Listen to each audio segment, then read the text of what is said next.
గడిచిన సార్వత్రిక ఎన్నికల్లో ఆంధ్రప్రదేశ్లో దాదాపు 81% ఓటింగ్ జరిగింది. 2019 సార్వత్రిక ఎన్నికలతో పోలిస్తే ఇది ఎక్కువని చెప్పుకోవచ్చు.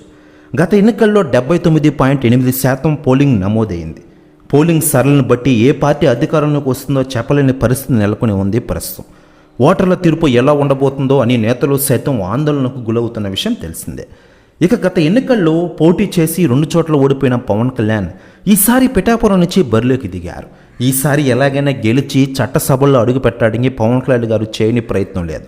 దాదాపు 90,000కు పైగానే కాపు ఓటర్లు నియోజకవర్గంలో ఉండడంతో పవన్ అక్కడి నుంచి పోటీ చేశారు.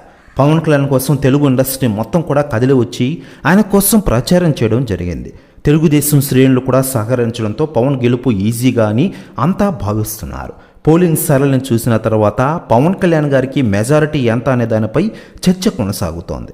అయితే పిఠాపురంలో ఆయన గెలుపు అంత సులువు కాదనే అభిప్రాయం వ్యక్తమవుతున్న విషయం మనకందరికీ తెలిసిందే. అయితే పవన్ కళ్యాణ్ గారిని ఓడించడానికి చాలామంది చాలా రకాలుగా ప్రయత్నాలు చేస్తున్న విషయం అందరికీ తెలిసిందే. అయితే పవన్ కళ్యాణ్ గారి కోసం పిఠాపురంలో ఏకంగా మోడీ గారు రంగంలోకి దిగుతున్నారట.